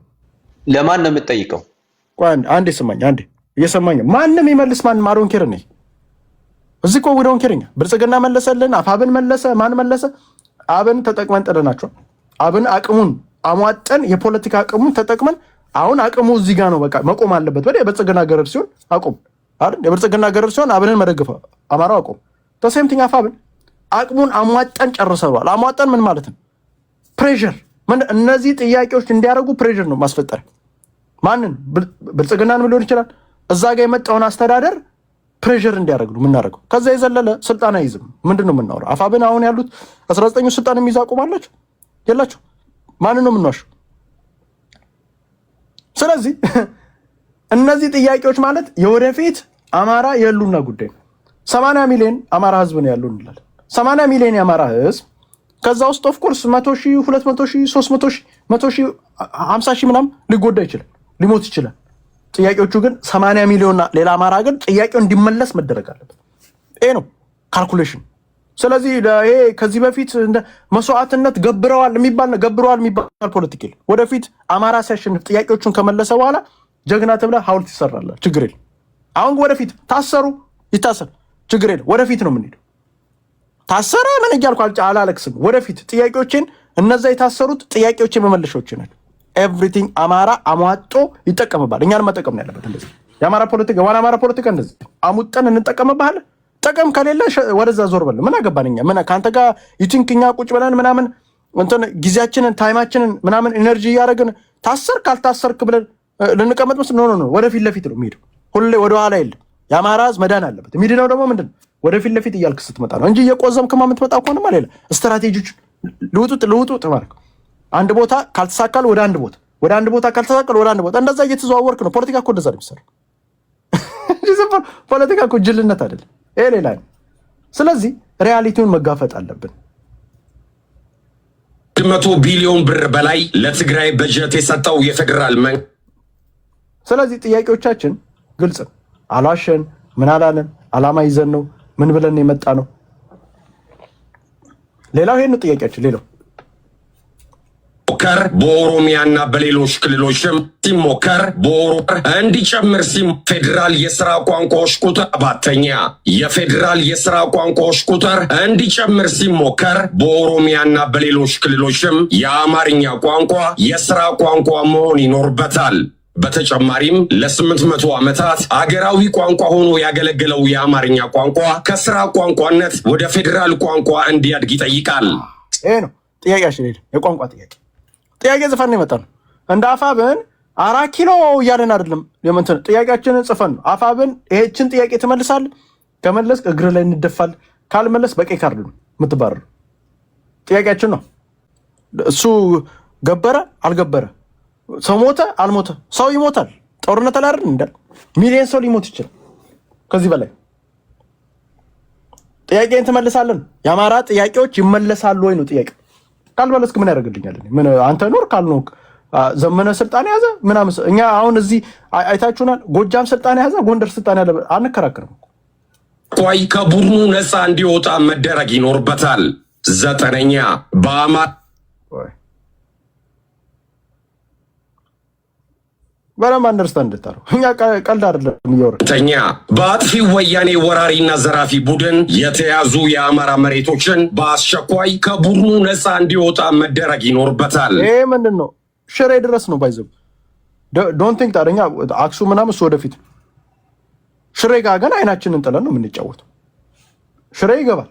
በዚህ ማለም በዛ መግባቱም አይቀርም። ከዝም ብለን እኮ አይደለም እኛ ያውላችሁ ብር ያለበትን የአማራ ሪሶርስ ያለበትን ቦታ እናውቀዋል። በሪሶርስ ነው የምንጫወተው። በሪሶርስ ከሌላ አንፈልግ ምን ታደርግልናል?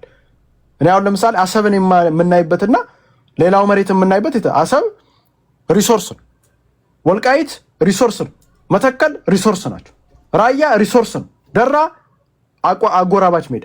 ከደራ በላይ ግን ሪሶርሱ ያለው የትም አዲስ አበባ። ከደራ በላይ ሪሶርሱ ያለው አሁን ደብረ ዘይት።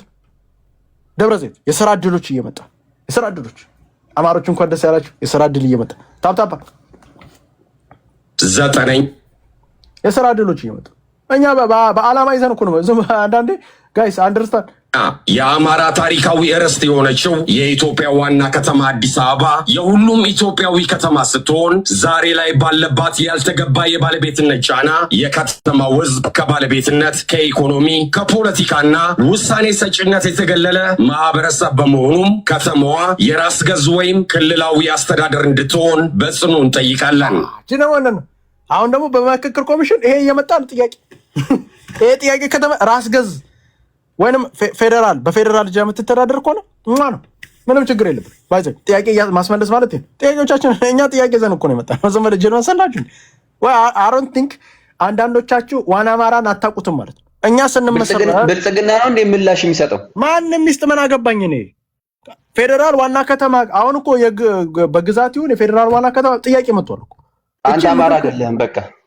አረ እንኳን አንዳንድ ፖለቲካ እኮ ስለማያውቁ ነው።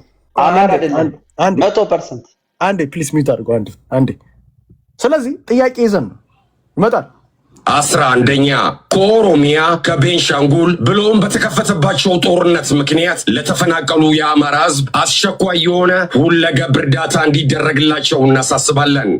12ኛ መንግስት ተሳታፊ የሆነበትን የአማራ ዘር ማጥፋት ስቴት ስፖንሰርድ አማራ ጂኖሳይድ በአስቸኳይ እንዲቆም እናሳስባለን። ጥያቄዎቻችን ጽፈን ይመጣል። ጀኖሳይድ ማስቆም፣ ፍትህ ጥያቄዎች፣ የማንነትና ወሰን ጥያቄዎች፣ የአዲስ አበባ ጉዳይ፣ የቋንቋ ጉዳይ፣ እነዚህን ጥያቄዎች ጽፈን የመጣ ነው። በቃ ከዚህ ጥያቄዎቹ ለንቅንቅ የለም። ባይዘው ነገ መጥቶ ዋና አማራ ውስጥ ባይዘው የሚወጡት ልጆች ዋና አማራ ውስጥ በዚህ ምክንያት ጎጠኛ ስትሆን ትርክት ላይ ነው። እኛ ትርክት ነው ይዘን የምንጫወተው ዝም ብሎ አይደለም። እነዚህን መሰረታዊ ጥያቄዎች ያላዘ ማንኛውም ሀገራዊ ውይይት ብሎም ድርድር የአማራ ሕዝብ ከወዲሁ ውድቅ ያደርገዋል። ከላይ የተጠቀሱትን አቋሞች ሳይዝ ሊንቀሳቀስ የሚፈልግ ማንኛውም የአማራ የፖለቲካ ድርጅትና ተወካይ የአማራ ሕዝብን ያልወከለ መሆኑን አውቆ ከወዲሁ እጁን እንዲሰበስብ እናሳስባለን። ሁሉም አማራ ነፃ ሳይሆን ማንኛችንም ነፃ አይደለንም። ነው ዓላማ ይዘን የመጣ ነው። ይሄ 2001 ዓላማችንን አጥርተን ነው የምንመጣው። አቋም አለን። አቋማችን ንቅንቅ የለም። ከነዚህ ጥያቄዎቹ አሁን ለምሳሌ ተከዜ ዘመን በደንብ ነው የምንደግፈው። በደንብ ከመጀመሪያው ጀምሮ ደግፈን ቢካዝ ለምን አንደኛው ጥያቄያችን ተመለሰልን። አንድ እዛጋውን ዘግተን ጥያቄ ሁለተኛ የት አሁን የራያ ጉዳይ ራያ ዘመቶልን 2 ጥያቄ ተመልሶልን አሁን የአዲስ አበባ ጉዳይ እየመጣ ነው። የአዲስ አበባ ጉዳይ 3ኛ ጥያቄ መምጣቱ ማይቀር አዲስ አበባ ወይ ራስ ገዝ ወይ በፌደራል ስር ነው የምትሆን። ስለዚህ ያኛው ጥያቄ ሌላው የቋንቋ ጥያቄ እናወራበት። እነዚህ ጥያቄዎች ናቸው። ጥያቄን ጽፈ ነው የምትመጣው እንጂ እንዲህ በግላጭ አውጥተ ነው እንጂ ጥያቄ ጽፈ የምትመጣው። ዝም ብሎ አማራ 4 ኪሎ ሲሄድ ጥያቄው ምን አይነት ምንድነው የምታወራው? ምን ጥያቄ ነው የምትመልሰው? ምንድነው ጥያቄው? አማራ ጥያቄው ምንድነው? ምንስ ነው የምታስመልሰው? ስለዚህ እዛ ላይ ተናገር። ከዚህ ጥያቄ ውጪ የሆነን አንደግፉ፣ እንቃወማለን። ስለዚህ የአዲስ አበባ ጉዳይ ወይ ራስ ገዝ ትሆናለች እንደ አዲስ አበባ ወይ ምን ትሆናለች? በፌደራል ስር ትሆናለች። ይሄ ነው ጥያቄያችን። አማራ ክልል ውስጥ ግን እኛ የአማራ ነው ብለን እዛ ላይም ካያችሁ ከዚህ በፊት የአማራ ባለቤትነት ቢኖረውም ብለን የአማራ ባለቤት ነው። አሁን ባለው ግን አማራ ክልል ውስጥ ልታስገባው አትችልም። እስም ፓስብ የአማራ ክልል ውስጥ ማስገባት የምታደርጋቸው ሂደቶች አሉ። ያንን ሂደቶች ሳትሄድ አማራ ክልል ውስጥ ማስገባት አትችልም። እስም ፓስብ። ስለዚህ እነዛ ሂደቶች ደግሞ እሱ በሌላ ጊዜ ምን ሄድበት ጽፈን እኮ ነው እኛ የመጣ ነው ለሁሉ አዲስ አበባ እንትን እንዴት ኢቨን የአሰብ ላይ እንዴት እንደሚደረግ እናውቀዋለን። እኛ ጽፈን ዓላማ ይዘን ነው የምንመጣው። እና አንዳንዶቻችሁ እዚህ የአማራ ትግል ላይ ያላችሁ ዓላማቢሶች፣ ዓላማ የሌላችሁ ጽፋችሁ በስነ ስርዓት ይሄ ነው በቃ ጥያቄው። ከዚህ ውጪ አይደለም ጥያቄው። እቺ ጥያቄ የአማራ ህዝብ ለምናምን ማኒፌስቶ ጻፉ ብትሏቸው ደድሮ የሚጽፉት ብዛቱ ለሰው አታነበውም ሁላ 45 ገጽ አድርገህ ማን ነው የሚያነብልህ? 50 ገጽ አድርገህ ጥርት ያለች በሁለት ገጽ ዓላማህን፣ ግብህን ለምን እንደምትታገል ምናምን። አሁን ለምሳሌ የአማራ አድቮኬሲ ግሩፕ የሚባላል ሌላ የራሳችን ድርጅት አማራ እሱ አሁን ለምሳሌ እና አኪላ ባለፈው የመጡበት ምክንያት ማለት እዚህ እነ ቢግ ሰላም ምናምን የሚመሩት ሌላ ድርጅት አለ። እሱ አደረጃጀት አሁን ዓላማው ምንድን ነው? ከዚህ ጋር ከዋና አማራ ጋር ይገናኛል። ዓላማው በውጪ ዘንድ ያለ በተለይ አማራን የሚወክል ነገር በውጪ ዘንድ አለ። እሱን ምን ለመነጋገር ነው ዓላማው። ያ ብቻ ነው ዓላማ ይዞ የሚንቀሳቀሱ ፖለቲካ ውስጥ አይገባ። ከዚህ ጋር እዚህ ዋና አማራ ከሚያደርገው ፖለቲካ ጋር እንትና እኔ እዛ አሁን የዛ ባል አይደለም፣ ግን እኛ ዋና አማራ ውስጥ ያለ ድርጅት ነው ከዋና አማራ ጋር የሚገናኝ ድርጅት ማለት ያ ድርጅት አሁን ዓላማው ግልጽና ግልጽ ነው፣ ጽፎ ነው የሚንቀሳቀሰው። ከዛች ዓላማ ውጪ አይነቃነቅም። ዲፕሎማሲና ዲፕሎማሲ ብቻ ነው። ዲፕሎማሲ እንዴት አድርገን ዲፕሎማሲ መስራትና ሰክሰስም ደግሞ አሳይቶ ሰክሰስ በዲፕሎማሲ ሰክሰስ ባይዘ እስከት ድረስ እንደሆነ ወደፊት የምንኖራበት ሰክሰስ በእኛ ዘንድ 5 ሳንቲ ከማህበረሰብ ሳንጠይቅ 5 ሳንቲ እዚህ መተን ጎፈንድሚ አዋጡ እያለ ሳንቲም ስለቃ አንተ ብቻ አወራኩ መውረድ ትችላለህ። እንዴ የኔ መድረክ ስለሆነ መውረድ ትችላለህ። ማን አለ 50,000 ጊዜ ጠይቀህ እኮ ነው ያስገባው። ዓላማ ይዘን ነው የምንቀሳቀሰው፣ ዝም ብሎ አይደለም። ስለዚህ ያ ድርጅት ምንድነው ዓላማና ዓላማ ግብ ይዞ ነው አማራ አድቮኬሲ ግሩፕ ዓላማና ግብ ይዞ ነው የሚንቀሳቀሰው። ዌብሳይት አለው። በቃ ባይዘው በቅርቡ ዌብሳይቱ ሪሊዝ እናደርጋለን። ዓላማው ግልጽ ነው። በቃ በዲፕሎማሲ ደረጃ መስራት ነው ዓላማው። ያ ደግሞ በሳንቲም ለምነን አይደለም 10 ብር ስጠን፣ 1 ብር ስጠን፣ 2 ብር ስጠን ምናምን ብለን አይደለም። ሲቋቋምም እና 501c3 አይደለም ደግሞ 501c4 ላቢ ግሩፕ ነው። እንደ ላቢ ግሩፕ ነው። ዝና ይሄ ሬጉላር እዚህ የኢትዮጵያ ማህበርን የምታያቸውን አይነት አይደል። እሱ 501c3 ነው። አቅማቸው እስከተወሰነ እኛ ፖለቲካ መሳተፍ እንችላለን። 501c4 ማለት ፖለቲካ የሚያሳትፋል። ገንዘብ መሰብሰብ እንደፈለክ ማለት ይችላል። 501c3 ሊሚትድ ነው። የትም ልትሄዳችሁ ኢንኮርፖሬትድ የኛ 501c4 ዝም ብሎ አይነት አደረጃጀት አይደለም። ትግሬዎች የሚያደራጁት አይነት እንደ ላቢ ግሩፕ መንቀሳቀስ የሚችል። ስለዚህ እኛ አጫባችን ግልጽ አድርገን ነው የመጣ ነው። ያውን 501c4 አሁን ያዘጋጀንበት ፖለቲካዊ መሆን አለበት። የፖለቲካ ንግግሮችን ማድረግ እንጂ 501c3 ይዘህ የፖለቲካ ንግግሮችን ማድረጋቸው ገንዘብ መሰብሰብ ብቻ ነው የሚችለው። ሴናተሮች ጋር ሄደህ በፖለቲካ ሌሎችን ነው አምጥተህ ላቢ ግሩፖችን መናገር የምችለው። ስለዚህ እኛ እንደ ዋና አማራ ስንመሰረትም ዓላማ ግብ ይዘን የተመሰረተው። ስለዚህ ከዛች ግብ ውጭ እንደመጨረሻ ውጭ የሆነ ሰው እንዳለ እንቀጠቅጠዋል። ከዛች ግብ ውጭ ያችን ዓላማችንን የማሳካለን ሰው ከሆነ እንቀጠቅጠዋል።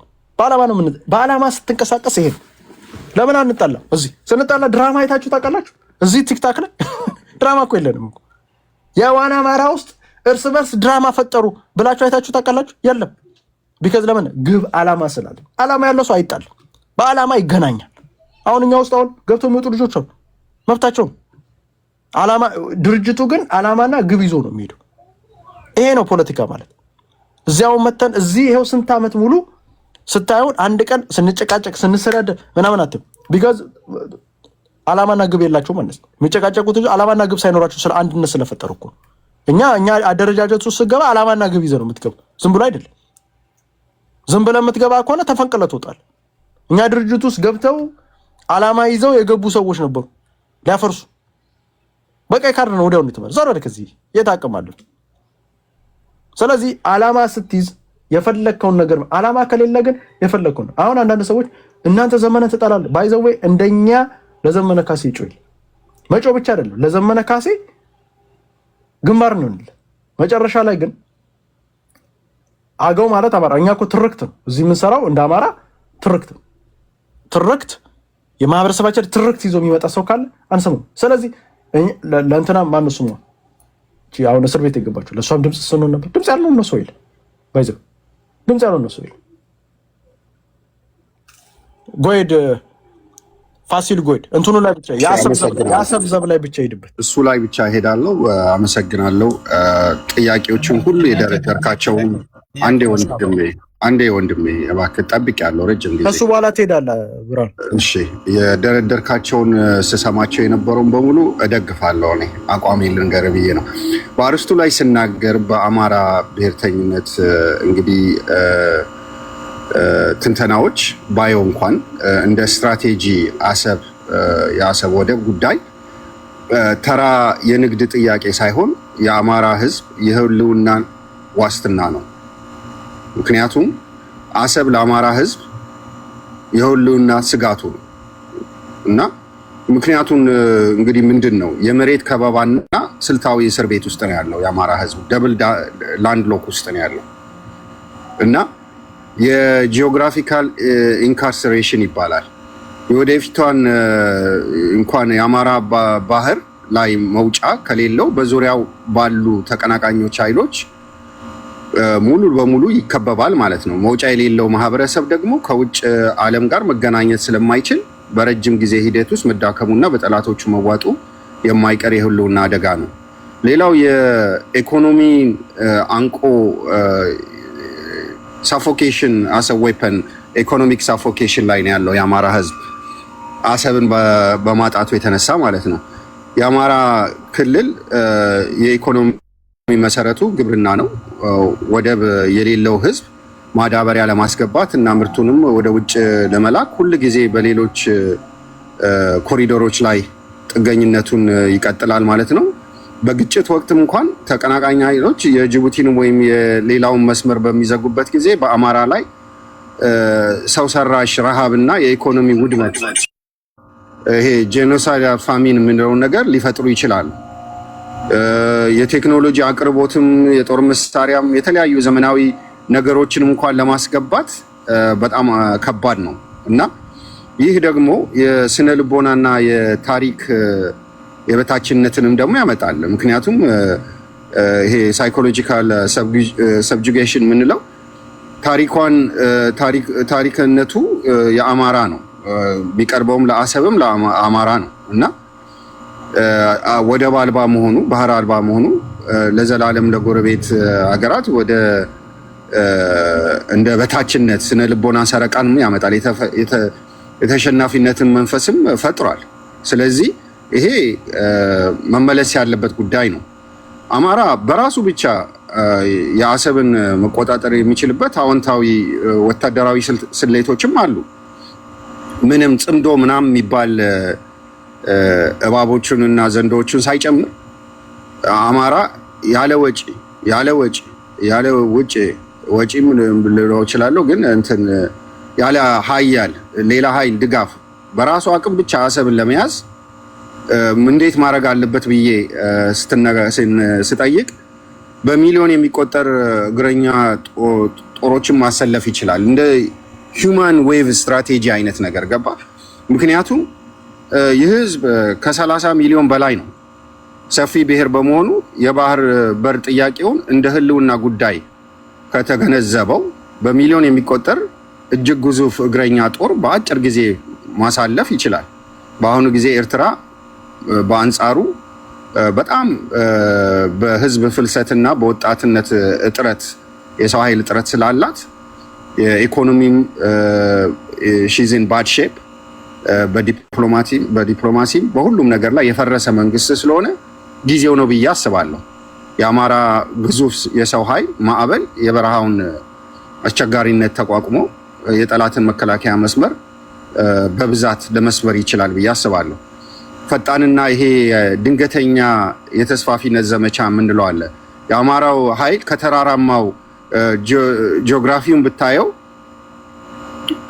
ከተራራማው እንደ ስልታዊ ከሆነ ለምሳሌ እንደ ምስራቅ ወሎ ባቲ ምሽጋቸው ተነስተው የተፈጥሮ ጂኦግራፊውን በመጠቀም የቁልቁለት ከፍታ በመጠቀም ወደ አፋር እና ወደ አሰብ ሜዳዎች ፈጣን እና ድንገተኛ ወታደራዊ ግስጋሴ ማድረግ ይችላል።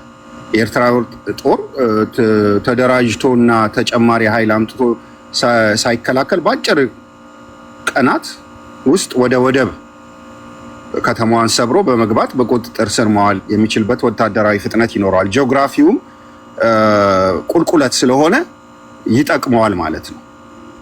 ከኤርትራ ስትመ ሃይላንድ ስለሆነ ከፍታ ስላለ ማለት ነው። የአሰብን ደግሞ ሌላው ማድረግ የምንችለው ከውስጥ በስነ ህዝብ መቆጣጠር ከጦርነት ከመጀመሩ በፊት ወይም በሂደት ላይ ያለ በሺዎች የሚቆጠሩ የአማራ በተለይ ወሎ ነጋዴዎችን፣ ሰራተኞችና ሰላዮችን ወደ አሰብ እንዲገቡ በማድረግ ከተማዋን ቀደም ሲል በነበረው ታሪካዊ ትስስር ምክንያት የአማራ ህዝብ እንግዳ እንዳይሆን እነዚህንም የውስጥ ኃይሎችን የከተማ መረጃ፣ ሎጂስቲክ እና የውስጥ አስተዳደር ያለ ከባድ ጦርነት ከውስጥ መንገድ ከውስጥ በመናድ ለዋናው ጦር መንገድ መክፈት ይቻላል። ሌላው የአፋር ኮሪደር አስቤዋለሁ። በስምምነት ሳይሆንም ደግሞ በኃይልም መክፈት ይቻላል። ለአማራው ከአፋር ጋር ጥምረት ማድረግ ያለበዛም ባይፈጥር እንኳን ለአማራው ህዝብ ህልውና ሲባል የአፋርን በረሃ እንደ ነፃ የመተላለፊያ ቀጠና በማድረግ ዲሚሊታራይዜሽን በማድረግ እንደ ትራንዚት ዞን በኃይል በመያዝ ቀጥተኛ የይዞታ መስመር በመዘርጋት መግባት ይቻላል እና ይህ ነገር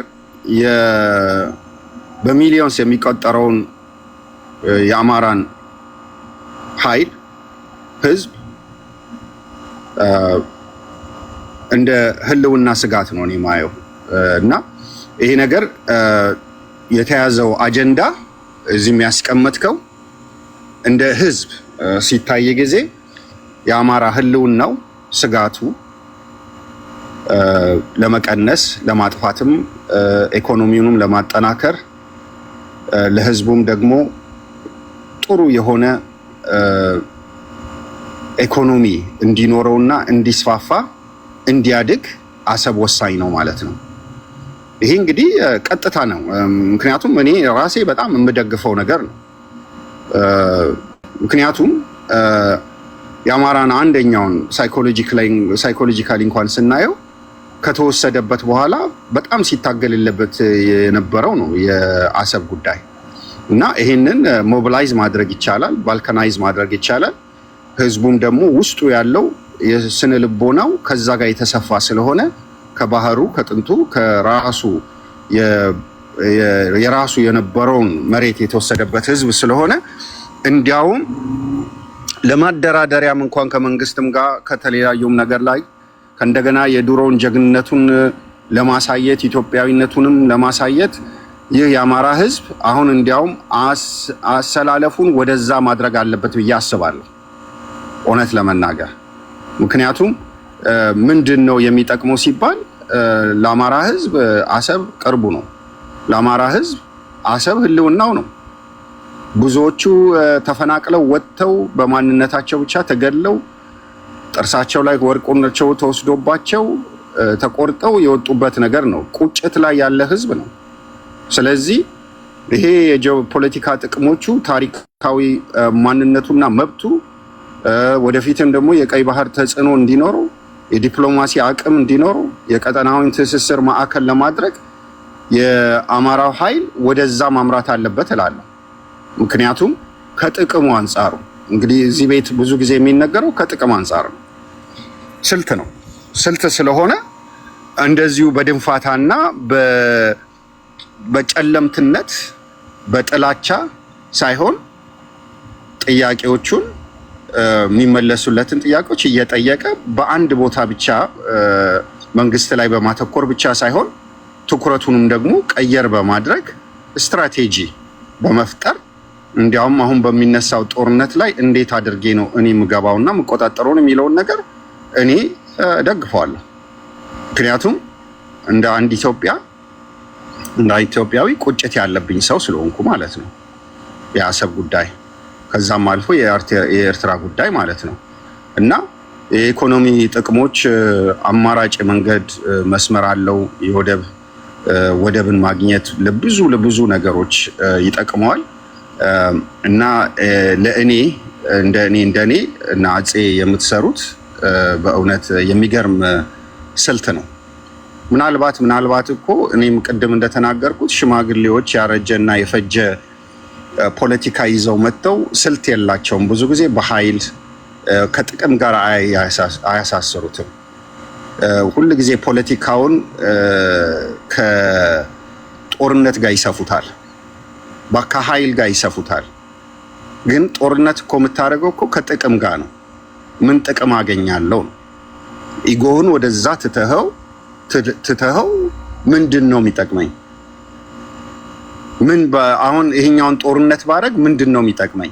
አሁን በጦርነት ውስጥ እያለሁኝ መንግስት በሚያደርገው ኤርትራ ላይ በሚያደርገው መስፋፋትና ኤርትራ ጋር ለሚያደርገው ጦርነት እኔስ ምን አደርጋለሁ? ምንድን ነው የምጠቀመው? ይጠቅመኛል ወይ የሚለውን ነገር በጣም ማሰብ ጥሩ ነው እና ይህንን ነገር ብናስብበት እና አብረንም ከነዚህ የበሰሉ ወጣት ፖለቲከኞች ጋር አብረን ብንሰራ ጥሩ ነው፣ ስለሚያሰሉ ማለት ነው። እና በጣም ኢትዮጵያ የተጎዳችው በድሮዎቹ ፖለቲከኞች ነው፣ እውነት ለመናገር በጣም የተጎዳችው እና አስተሳሰባቸው በሙሉ በጣም የተለየ ነው። ኃይል ነው የሚያስቡት። ስለ ህዝብ አያስቡም፣ ስለ ጥቅም አያስቡም፣ ስለ ህዝቡ አያስቡም። ስለ ራሳቸው ኢጎ፣ ስለ ዘራቸው ወይም ደግሞ ስለ ሌላው ነገር የበላይነትን ከማሰብ የተነሳ ነው እንጂ ስልታዊ የሆነ ስትራቴጂያዊ የሆነ ሚሊተሪ ወይም ደግሞ ኢኮኖሚ ቅድም ሲናገር እንደነበረው እንደ ሪሶርስ ያለውን ነገር አያስቡትም። አሁን እንዴት አድርገህ ነው የአማራን ህዝብ ጥቅሙን ማስከብረው በሚለው ኢንትረስቱ ማስከብረው እንዴት ነው ብሎ ነው መዋጋት ያለበት። ካልገለበጥኩ መንግስት ተብሎ ወይም ደግሞ እኔ ካልመራውኝ ብሎ ሳይሆን እንዴት ነው ደግሞ እኔስ ምችለው ብሎ መሽለጥለጥ የመሰለ ነገር ፖለቲካ እኮ ፍሊፕፍላፕ ነው። ፍሊፕፍላፕ አለው፣ እንደ ጊዜው ይቀየራል ከጥቅም አንጻር ማለት ነው። ሶ ኢፍ ዩ ወርክ ቱወርድስ የአማራ ጥቅም የምትሄድ ከሆነ ይሄ ነው የሚያዋጣው ማለት ነው። እንደዚህ ያሉ ሀሳቦች ማለት ነው እና አሰብ በተለይ ከወሎ ህዝብም ጋር ጥቅምና ስልታዊ አስፈላጊነት ከጎጃሙም ቢሆንም ከጎንደሩም ጋር አሰብ ወሳኝ ነው እና የጂኦግራፊ ቅርበት አለው። ከጅቡቲ በጣም የራቀ ነው። ስለዚህ የኮምቦልቻን ኢንዱስትሪ መንደርንም ማነቃቃት አስፈላጊ ነው። በወሎ የሚገኘው የነበረው የኮምቦልቻ ኢንዱስትሪ ፓርኩም የጨርቃጨርቅ ፋብሪካውም ለአሰብ ወደብ ባላቸው ቅርበት ምክንያት ጥሬ እቃዎችን በፍጥነት ለማስገባትና የተመረቱ ምርቶችንም በቀጥታ ወደ ከአይሎፕራን ከመጠቀም በዛው በመርከብ በኩል መላክ የሚቻልበት ቀላል በአግሪካልቸሩም በሉት በማኒፋክቸሩም በሁሉም ኢንዱስትሪ ላይ ለአማራው ህዝብ አሰብ ወሳኝ ነው እና እንዳልኩት ህልውና ነው፣ የአማራ ህልውና ነው እና ስልታዊ በሆነ መንገድ እንግዲህ ያለኝን ማስበውን ስትራቴጂ አቅርቤ ያለው አፄ እጅግ አድርጌ አመሰግናለሁ። በርታ፣ እሰማለሁ። ተመልሼ ደግሞ ከፈቀድክልኝ እመጣለሁ።